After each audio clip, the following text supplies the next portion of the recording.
Hello, church family. It's been a while since I've done a news video update.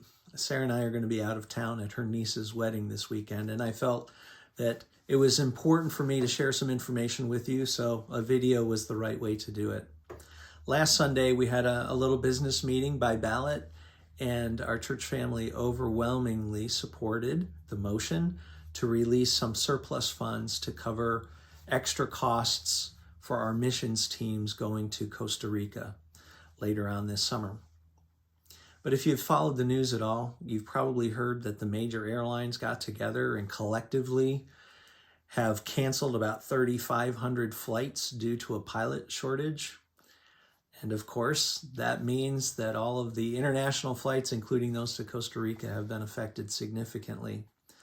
The cost of an airline ticket last Friday was about $1,200 a person. On Monday, it was about $2,200 to $2,400 per person. So we requested extra funds to help cover some costs, and then overnight, those costs increased again. As we tried to process that information, we realized that maybe the Lord was telling us to pump the brakes a little bit. So we've been thinking about this and talking to the Sallys, our missionary partners in Costa Rica, praying through this decision, and we feel like it would be wise, good stewardship for us to adjust what we had planned to do in Costa Rica because of the changing nature of everything. So specifically, we're going to do two things differently. It makes sense, I believe, for us to postpone the teen mission trip to next year.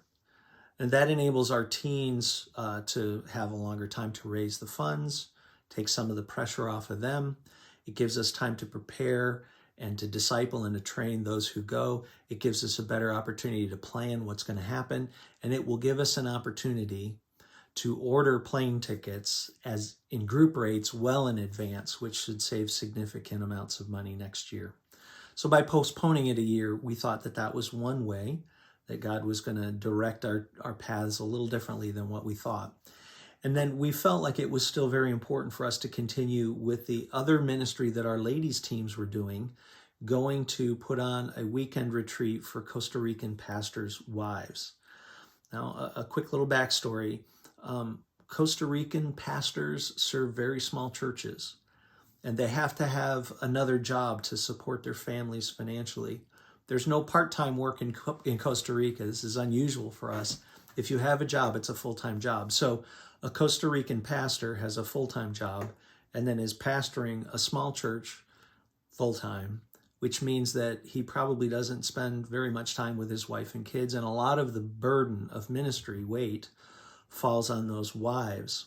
When those wives burn out, then their pastor's ministry is done. So by doing a retreat and ministering to those pastors' wives, we're actually ministering to the pastors and their families and their churches.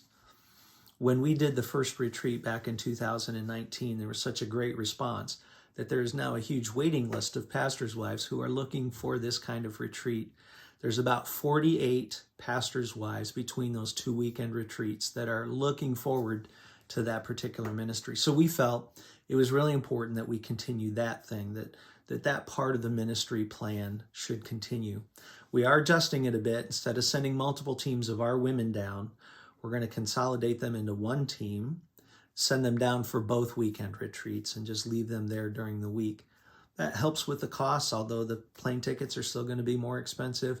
It still brings down the costs significantly so that we can pay for those Costa Rican pastors' wives and minister to them in a wonderful way. I wanted to share all that information with you because it is a major amount of change since last weekend and for the information that I shared with you from the pulpit on Sunday. I know you might have some questions. Please feel free to talk to me. Be gone this weekend, but you can talk to me when I get back. Better yet, you can talk to Pastor Tim Abel, who's our missions pastor. He has all the information, can answer these questions better than I can, and you can speak to him this weekend or whenever. Thank you for taking time to watch this video. Even though we're going to be gone this weekend, please know we love you, we're praying for you, and we love serving the Lord together with you. I hope you have a wonderful week. God bless you.